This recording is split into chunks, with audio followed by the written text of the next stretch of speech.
Taeho stood on the bridge of the Baekdu and looked out at the dead stars. 15 years. 15 years since the galaxy told humanity to get out, and 15 years since they did. He pressed his hand against the cold glass and watched the empty blackness of the dead rim stretch out in every direction. No trade routes, no green worlds, no allies, just silence and dust and the stubborn will of a species that refused to die. He still remembered the day it happened. Every human alive at that time remembered it. The Galactic Council, all 42 species sitting in their golden chamber in the spire, had voted. The vote was unanimous. Not a single voice spoke for humanity. The charges were read out loud while human ambassadors stood in the center of the room like criminals. Humanity was too aggressive. Humanity bred too fast. Humanity advanced too quickly. Humanity won its wars too completely. They called it a danger assessment. They called it a matter of galactic safety. What it really was, Taeho knew, was fear. Pure and simple fear. They gave humanity 90 days to leave. 90 days to pack up centuries of work. 90 days to pull their people off of worlds they had built, stations they had designed, cities they had raised from nothing. And when the human ambassador begged for 6 more months, just 6 more months, to move the elderly and the sick from Orion Station, the council said no. 200,000 people died in that rushed evacuation, crushed in overloaded transports, left behind on stations that were powered down, frozen in the dark between stars. The galaxy did not mourn them. So humanity went to the only place no one wanted, the Dead Rim, a stretch of space so empty and broken that no species in galactic history had ever claimed it. Dead stars, hollow moons, radiation storms that could cook a ship in minutes. The council probably expected humans to die out there quietly. They did not. Yuno walked onto the bridge, carrying a datapad and a cup of something that was not quite coffee, but close enough. She was the chief engineer of the entire human fleet, and she looked like she had not slept in 2 days, which was normal for her. Population update, she said, dropping into the chair beside Taeho. 4.7 billion across 38 colony worlds. Orbital farms are running at 82%. Water recyclers on New Busan need replacing again. And the kids on Colony 9 built another racing ship out of scrap. So that is either inspiring or a safety hazard. Taeho almost smiled. How are the power grids? He asked. Holding, barely. We are pulling energy from dead stars, Taeho. Dead stars. I had to invent 3 new types of energy converters just to keep the lights on. If anyone from the council saw what we have done out here with nothing, they would choke on their own arrogance. You have that look again. What look? The one where you are thinking about them. Taeho said nothing. On the colony world of Guillemon, Hansu was elbow-deep in a surgery that should have been done in a proper hospital, not a converted cargo bay with flickering lights. The patient was a young girl, maybe 12, born after the exile. She had never seen a green planet, never breathed air that was not recycled. She had a piece of shrapnel in her lung from a mining accident, because 12-year-olds worked in the mines out here. That was what survival looked like in the Dead Rim. Hansu closed the wound and leaned back, his hands shaking. He was a combat medic. He had served on alien worlds before the exile, saving lives alongside species that later voted to throw his people into the dark. He remembered an alien soldier he had carried on his back for 6 miles through enemy fire. That soldier's species had voted yes on the expulsion. Every single one of them had voted yes. He washed the blood off his hands and stared at his reflection in the steel wall. He was tired. Not the kind of tired that sleep could fix. Back on the Baekdu, Somi found Taeho in the command room. She was a diplomat, one of the last ones left who still believed in talking instead of fighting. She carried herself with a calmness that made people either trust her or underestimate her, and both reactions usually worked in her favor. "We received a transmission," she said. "Encrypted, high level. It came from inside council space." Taeho looked at her. "Who sent it?"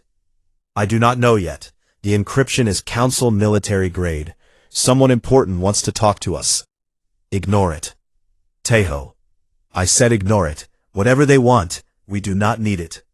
Somi left, but she did not delete the transmission. She never deleted anything. 2 days later, Nari called an emergency briefing. Nari was the head of human intelligence, and she was the kind of person who could walk into a room full of people and still somehow not be noticed. She ran spy networks that stretched deep into council space, networks that the council did not even know existed. When Nari said something was urgent, it was urgent. "The Kashari Dominion," she said, pulling up a star map on the main display. Red markers spread across it like a disease. "They came from outside the galaxy, a species we have never seen before. They have been invading council space for 2 years. 12 council species have already lost their homeworlds." The room went silent. "Their weapons are biological," Nari continued. "They do not just conquer. They consume. They eat worlds, ecosystems, populations, everything, and council fleets cannot stop them." Doyun, a young pilot standing near the back of the room, spoke up. He was 23, born in the Dead Rim, and he had never set foot in council space in his life. "So the galaxy is dying, and they want our help. That is what this is about." No one answered him. No one needed to. That night, Taeho sat alone in his quarters and opened the encrypted transmission Somi had saved. He read the sender's name and felt something cold settle in his chest. Grand Arbiter Vauchan, the alien who had personally signed the human expulsion decree, the one who had looked humanity in the eye and told them they were not welcome in the galaxy. The message was 1 word long: "Please." Taeho stared at it for a very long time. Then he closed the screen and sat in the dark, listening to the hum of a ship that humanity had built from nothing, in a place where they were supposed to die. Outside, the dead stars watched and said nothing. The meeting point was a dead station on the border between council space and the Dead Rim. It had been abandoned for decades, a rusted skeleton floating in the gap between 2 civilizations that wanted nothing to do with each other. Now, it was the most important place in the galaxy. Taeho brought a small team, Somi as his diplomat, Nari as his shadow, Doyun as his escort pilot. He left Hansu behind, because Hansu had told him, very clearly, that if he ever stood in the same room as a council member again, he could not promise he would keep his hands at his sides. Yuna stayed behind too. She said she had better things to do than watch aliens beg, and she meant it. The council sent 1 representative. Her name was Petha, and she was young by alien standards, a junior liaison with silver-blue skin and 4 arms that she kept folded tightly against her body, like she was trying to make herself smaller. Sending a junior diplomat to beg for the survival of the galaxy was either a mistake or an insult. Taeho suspected it was both. They sat across from each other at a metal table, in a room with no windows. The air was stale and cold. Nobody shook hands. Petha spoke first. She laid out the situation with the careful, measured words of someone who had practiced the speech many times. The Kashari Dominion had consumed 1/3 of council space. Their bioships were living organisms the size of small moons. They did not negotiate. They did not slow down. Council fleets were designed for peacekeeping and small conflicts, not total war. Every major engagement had been a loss. "We need military assistance," Petha said. "We are prepared to offer the restoration of humanity's galactic citizenship in exchange for—" "Stop," Somi said quietly. Petha stopped. Somi leaned forward. "You are offering to give us back something you stole from us. That is not an offer. That is an insult, dressed in polite language. Start again." Petha blinked all 4 of her eyes. She was not used to being interrupted. She was certainly not used to being corrected. But she looked at Taeho, who said nothing, and she started again. This time, she was more honest. The Council's military strategy, she admitted, had always been built on human doctrine, human tactics, human training methods, human battle formations. When humanity was expelled, the knowledge stayed in the textbooks, but the understanding left with the people. Council generals were following playbooks they did not truly comprehend. They were losing not because they lacked ships, but because they lacked the thinking behind the ships. "We do not know how to fight a war like this," Petha said, and for the first time, her voice cracked. "We never did. You did, and we sent you away." The room was quiet for a long time. Doyun broke the silence. He was leaning against the wall near the door, arms crossed, his flight jacket still on. He was not supposed to speak in a diplomatic meeting, but Doyun was born in the Dead Rim, and he did not care much for rules he had never agreed to. "You did not just kick us out," he said. "You erased us, our star maps, our medical databases, our cultural archives. You deleted everything human from the galactic record. I grew up in a place called Nowhere, and when I searched for my own species in the galactic database, the entry was blank, like we never existed. I am 23 years old, and according to your records, my entire generation is nothing. So do not sit here and talk about citizenship like it is some gift you can hand back." Petha had no answer. She lowered her forearms to the table and stared at them. His voice was calm, the way deep water is calm, and just as dangerous underneath. 15 years ago, he said, when the evacuation was happening, we begged for more time. 6 months. That is all we asked. 6 months to move our sick, our elderly, our children from Orion Station. Your council said no. 200,000 humans died because you could not wait 6 more months to be rid of us. Where was this desperation then? Petha opened her mouth, closed it, opened it again. I was not on the council then. I was barely... I am not asking you, Taeho said. I am asking the chair you are sitting in and the people who sent you to sit in it. He stood up. We will discuss your request internally. Do not contact us. We will contact you. And he walked out. On the shuttle back to the Baekdu, Nari sat in the back and pulled up her datapad. During the meeting, she had planted micro-surveillance devices in the station's communication relays. She now had access to council military channels, encrypted diplomatic traffic, and internal command reports. The situation is worse than she described, Nari said without looking up. The Kashari are not just taking territory, they are accelerating. At their current speed, they will reach the galactic core in 8 months. After that, there is nowhere left to run. Taeho stared out the shuttle window at the stars. And us? Will they come for us? Eventually. The Dead Rim is not worth their attention right now. But once they finish with the council, yes, they will come for everything. Doyun was flying the shuttle. He glanced back over his shoulder. So we either help them now, or fight alone later. Nobody disagreed. 3 days later, Taeho convened the Human Assembly on the Baekdu. Representatives from all 38 colony worlds gathered in the largest hall on the ship. It was loud. It was angry. It was human. Let the council burn. They earned it. Some wanted payment. Help them, but bleed them dry for every ship, every resource, every gram of technology.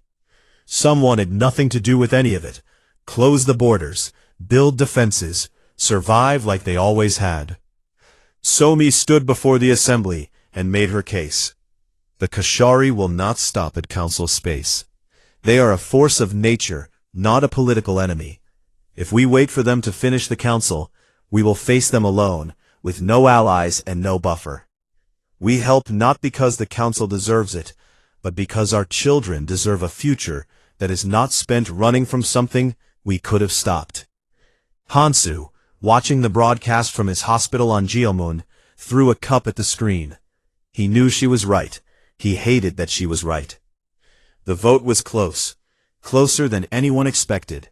And when it came down to the final tally, it was a tie, which meant the deciding vote fell to the fleet admiral. Taeho stood before the assembly. The room went silent. Every human eye in the dead rim was watching. "I remember Orion Station," he said. "I remember every name we lost. I remember what they did to us, and I will remember it until the day I die. But I also remember who we are. We are not the species that watches the galaxy burn because our feelings are hurt. We are the species that runs toward the fire." He paused. "We do not help them because they deserve it. We help them because of who we are." The assembly voted yes. And the dead rim, for the first time in 15 years, turned its eyes back toward the stars it had been thrown away from. The spire had not changed. It was still the most beautiful structure in the galaxy, a tower of living crystal that floated in orbit above the Council's capital world, shining like a needle made of starlight. 42 species had built it together, over thousands of years. Each section reflected a different civilization's art, architecture, and pride. There was no human section. There never had been. Humanity had been a member of the galactic community for only 2 centuries before the expulsion. Too short a time to earn a place on the spire. That was about to change. Taeho arrived with 3 ships. Not a fleet, not a show of force. Just 3 ships, clean and sharp, cutting through council space like knives through silk. He brought Somi, Yuna, and Nari. Somi would do the talking. Yuna would show the numbers. Nari would watch everything and say nothing. The docking bay of the spire was enormous and filled with alien species that had not seen a human being in 15 years. They stared. Some stepped back. A few whispered to each other in languages that the translation implants could not catch fast enough. Taeho walked through them without slowing down. He wore a simple black uniform with no medals, no decorations, nothing. He did not need symbols to tell people who he was. Grand Arbiter Vaushon was waiting in the council chamber. He was ancient, even by his species standards, a tall being with 6 limbs and skin like cracked stone. 15 years ago he had been powerful, commanding, a leader who spoke and made galaxies listen. Now he looked smaller. His movements were slow. His eyes, all 6 of them, carried a weight that Taeho recognized. It was the weight of a man who knew he had made a terrible mistake and had spent every day since then watching the consequences grow. "Admiral Taeho," Vaushon said, "on behalf of the Galactic Council, I welcome you back to—" "We are not back," Taeho said. "We are visiting. There is a difference." Vaushon paused. Then he nodded slowly and gestured to the table. They sat. The full council was present, 42 species watching from their elevated seats, arranged in a massive circle around the chamber. Taeho noticed that some seats were empty. Those belonged to species whose homeworlds had already fallen to the Kashari. 12 empty seats, 12 civilizations gone. Vaushon began by offering the restoration of galactic citizenship. He said it as though he were handing humanity a precious gift, something they should be grateful for. Somi listened politely, and then placed a single datapad on the table. "These are our terms," she said. "They are not requests. They are not suggestions. They are conditions." She read them aloud. "Full and permanent sovereignty over the entire dead rim, legally recognized by every council species. 12 prime sector worlds transferred to human control as reparations for the expulsion. A permanent seat on the Galactic Council with full veto power over any decision. Complete access to all galactic technology, trade routes, research archives, and communication networks. A formal public apology broadcast to every inhabited world in the galaxy. And finally, The council would fund the complete reconstruction of every human colony that had suffered during the expulsion and the 15 years of exile that followed. The chamber erupted. Alien voices shouted over each other. Several representatives stood up from their seats. One species, the Methori, whose ambassador had been the loudest voice calling for human expulsion 15 years ago, slammed 3 of his fists on his console and declared the terms an act of war. Tejo did not react. He simply looked at Yuna and nodded. Yuna stood and connected her datapad to the chamber's display system. A massive holographic star map appeared above the table. Red markers showed the Kashari advance. Blue markers showed council military positions. The red was swallowing the blue. "This is where you are today," Yuna said. Her voice was flat, technical, and utterly without pity. "At current rates, the Kashari will reach the galactic core in 8 months. Your fleet losses are averaging 11% per engagement. Your shipyards cannot replace losses fast enough. Your supply lines are already compromised in 6 sectors. In simple terms, you are losing this war, and you will continue to lose it." A new set of markers appeared, this time in white. The human fleet. "This is what we built in the Dead Rim. With nothing, with the scraps you left us, and the rocks you threw us onto. 312 combat-ready warships, crews that have survived radiation storms, asteroid fields, and energy droughts that would have killed any other species in the galaxy. Our ships are smaller than yours. They are also faster, tougher, and crewed by people who have been fighting for survival every single day for 15 years. She overlaid the 2 maps. The projections showed what would happen if human forces entered the war. The red advance slowed, stopped, began to pull back. "You need us," Yuna said, "and for the first time in your history, you cannot take what you need. You have to ask for it, and we have told you the price." Nari said nothing during the entire session, but at one point she quietly slid a small datapad across the table to Vashan. He looked down at it. His 6 eyes widened.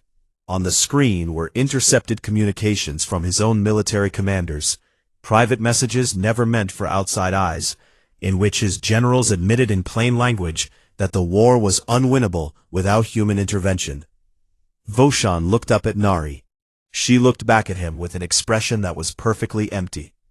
He understood. The humans knew everything. They had always known everything. The vote took 4 hours. One by one, the council species agreed to the terms. Some did it quickly, with resignation. Some did it slowly, with visible pain.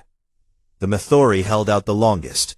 Their ambassador refused to sign, declaring that he would rather see his civilization destroyed than submit to human demands. Tejo looked at him calmly. "Then we will defend every world in the galaxy except yours." The Methori ambassador stared at him. Every species in the room understood what Tejo had just said. He was not bluffing. He was not negotiating. He was simply telling the truth. The Methori signed within the hour. Voshan was the last to speak. He stood slowly, his old body struggling with the effort. "The Council accepts humanity's terms in full," he said. His voice was barely above a whisper.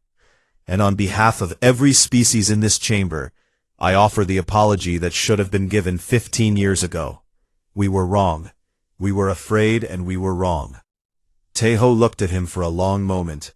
He did not say thank you. He did not say I forgive you. He simply nodded once and stood. Outside the spire, as they walked back to their ships, Doyun was waiting on the docking platform.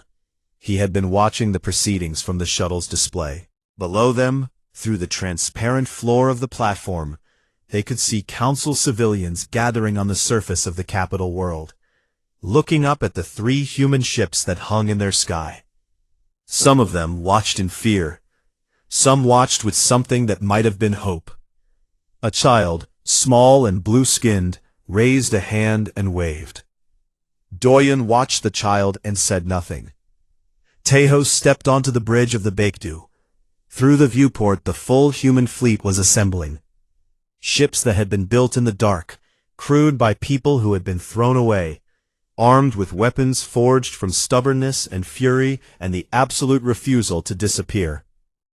He opened a channel to all ships, set course for the front lines. Then he stood at the window and watched the stars of Council space spread out before him. The same stars that had been taken from his people 15 years ago. He whispered to himself, quiet enough that no one else could hear. Let us remind them why they were afraid of us. The fleet jumped, and the galaxy trembled. The first thing Doyon saw when the fleet dropped out of faster-than-light travel was a planet that was being eaten alive.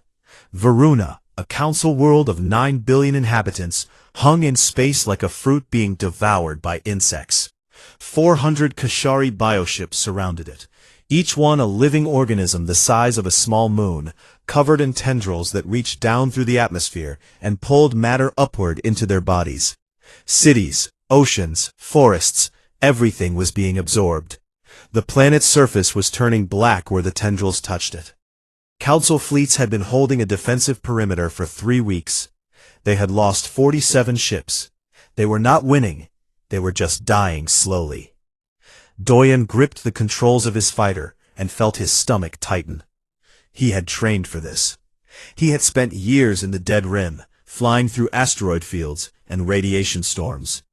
But nothing had prepared him for the sight of a living ship the size of a moon opening what looked like a mouth and swallowing a council cruiser whole.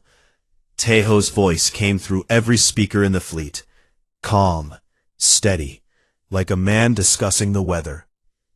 All ships, this is Teho. The council has been fighting defensively for 3 weeks and losing. We are not going to do that.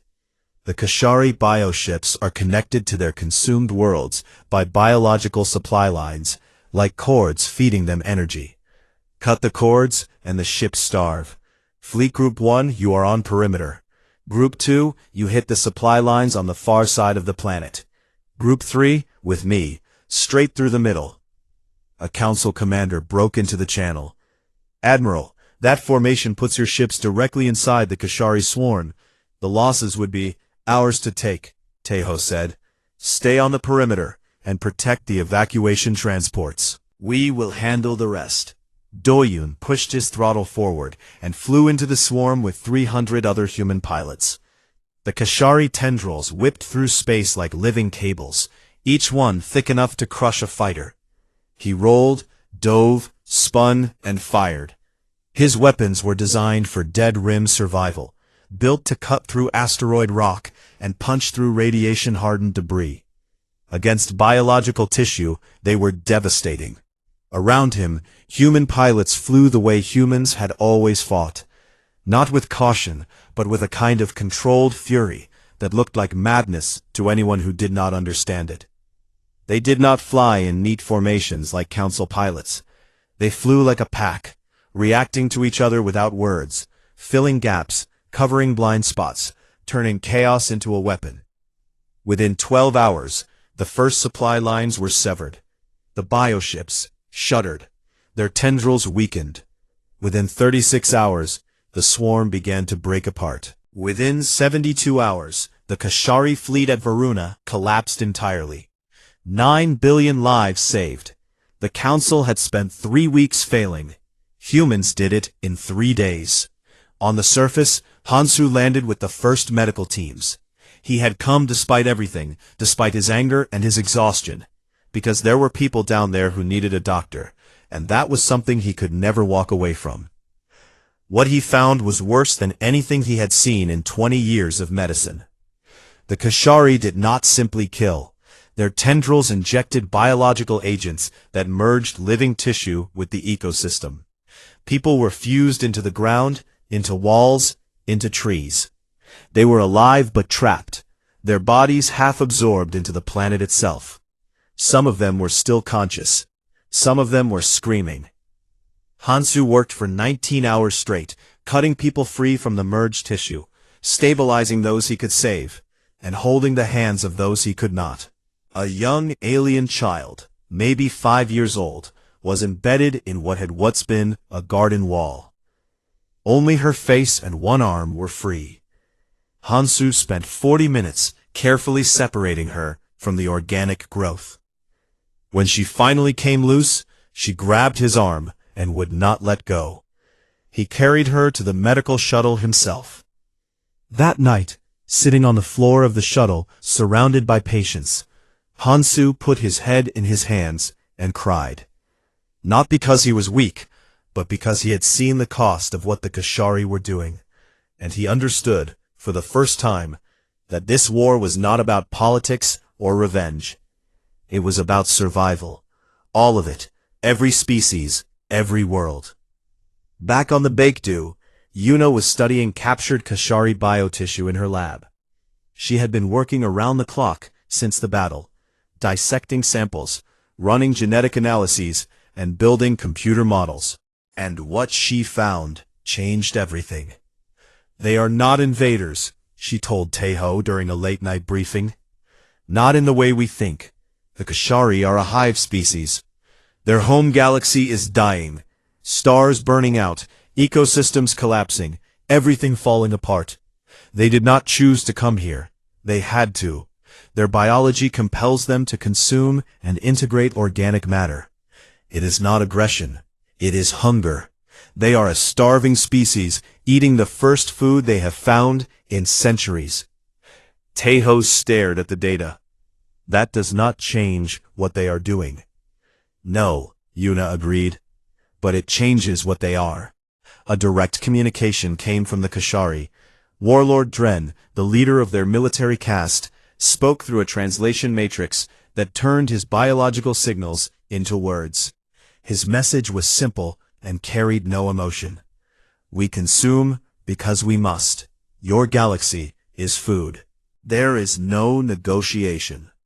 Nari, who had been running intelligence operations behind Kashari lines for weeks, returned with something extraordinary. Her team had found it, the location of the Kashari central consciousness. Deep in the void between galaxies, there was a planet-sized neural mass, a living brain that connected every Kashari organism in existence.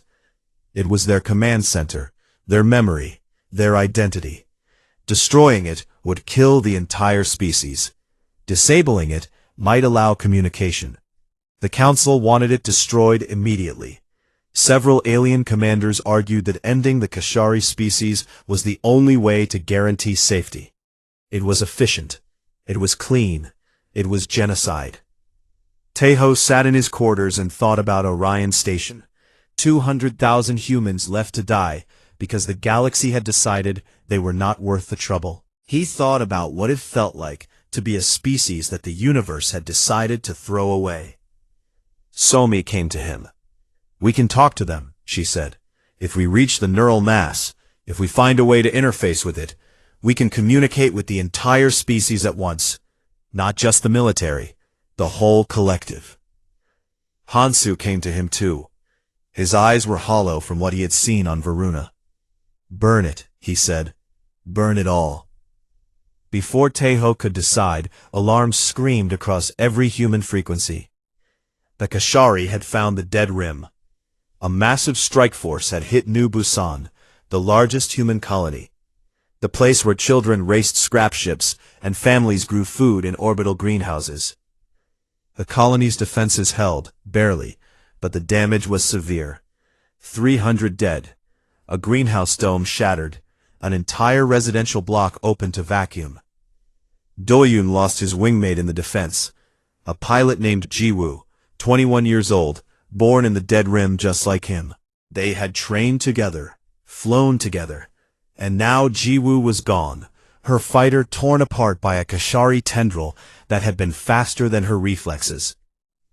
Doyun sat in his cockpit after the battle and stared at the empty space where her ship had been. He did not cry.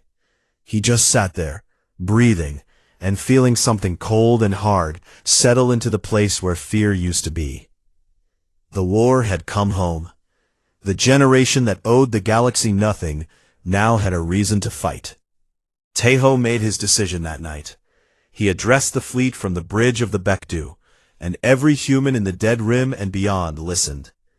We go to the neural mass, he said. We try to talk first. If they do not listen, we do what humans have always done. We finish it. The fleet turned toward the void between galaxies, and for the first time in the war, it was not just the Council's survival at stake. The void between galaxies was the loneliest place any of them had ever seen. No stars, no planets, no light, except what their own ships carried. The combined human and Council fleet moved through absolute darkness for 6 days before they found it. And when they did, every person on every ship went silent. The Kashari neural mass was alive. It was a sphere the size of a gas giant, pulsing with slow, deep light like a heartbeat. Its surface was covered in ridges and folds, like a brain, and from every fold, tendrils stretched outward into the void, each one thousands of kilometers long, reaching toward the distant galaxy like fingers grasping for food. It was the most terrifying and the most beautiful thing Doyun had ever seen. It was a mind, a single enormous ancient mind that held the thoughts and memories and hunger of an entire species. Taeho stood on the bridge of the Baekdu and looked at it. Beside him, Yuna was running final calculations. Behind him, Nari was monitoring Kashari fleet movements, and in the medical bay, preparing for something that no human had ever attempted, Somi was strapping herself into a neural interface chair. The plan was simple and insane. Yuna had reverse-engineered the Kashari biological communication system from captured tissue samples. She had built a device that could connect a human mind directly to the Kashari neural mass. Whoever used it would be able to speak to the entire collective consciousness at once. The problem was that the connection would flood the human brain with the thoughts of trillions of organisms simultaneously. The chance of surviving with a functioning mind was, according to Yuna's best estimate, about 40%. Somi had volunteered. Taeho had forbidden it. Somi had looked to him and said, "You brought this fleet here to talk. Let me talk. That is what I do. That is what I have always done."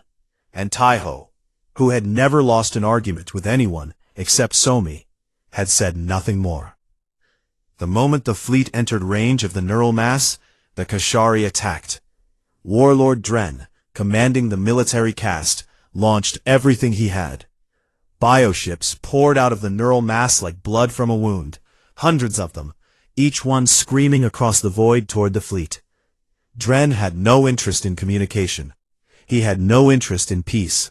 He was a warrior, and warriors solved problems one way. Taeho split the fleet. Council ships held the perimeter. Human ships drove forward, punching a corridor through the Kashari swarm toward the neural mass itself. The fighting was close and brutal. Ships died on both sides. Tendrils ripped through hulls. Weapons tore through living tissue.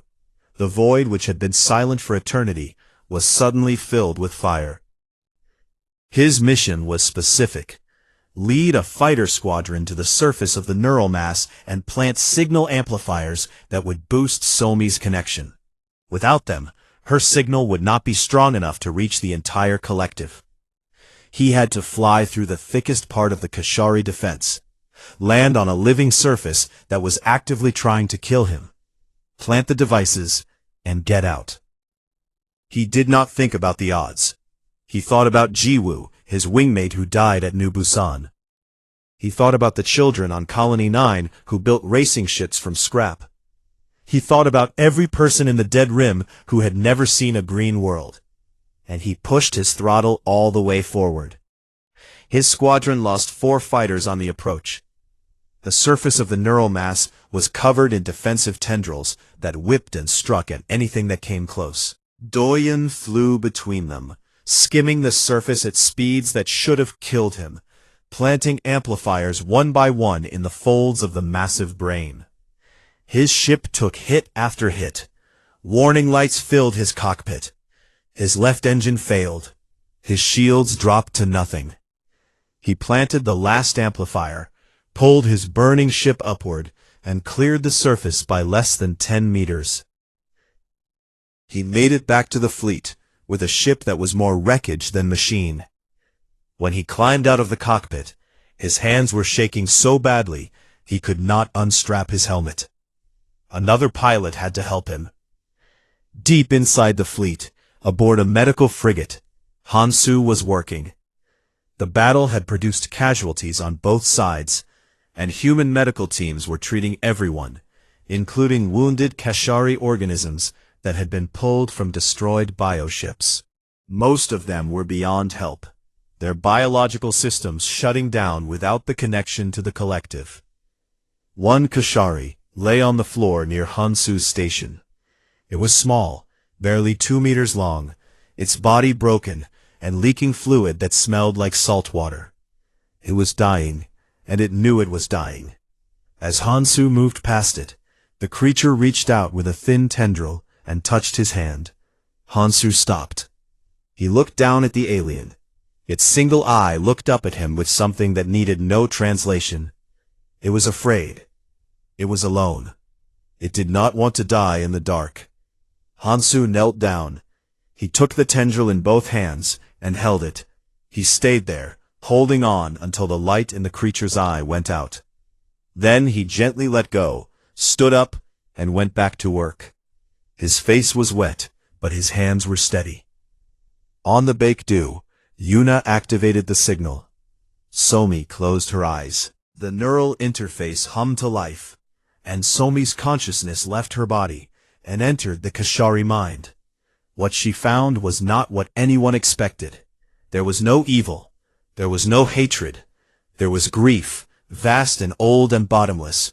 The grief of a species that had watched its home galaxy die star by star over millions of years.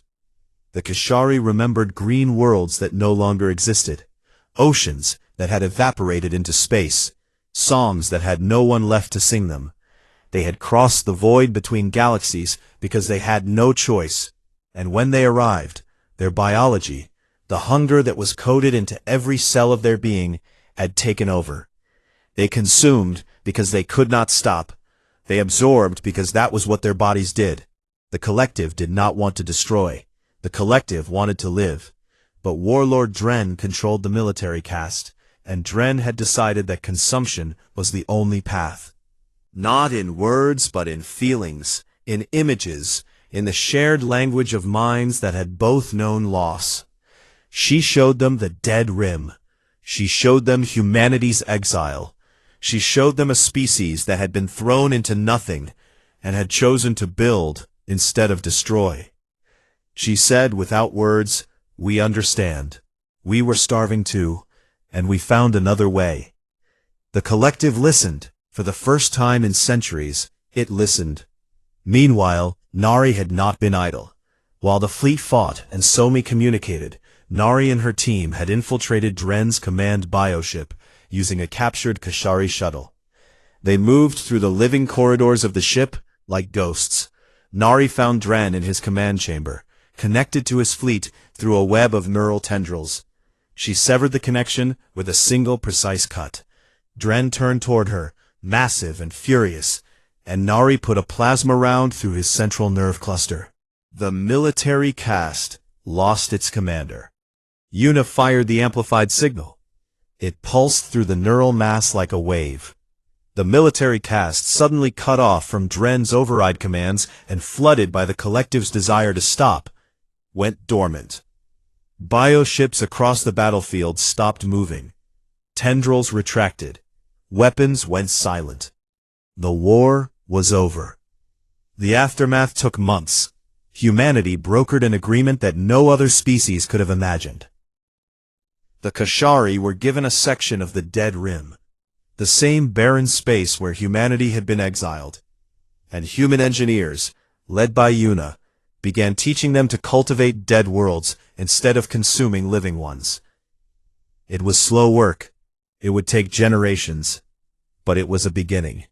1 year later, Taeho sat in his seat on the Galactic Council, a real seat, permanent, with veto power, exactly as Somi had demanded.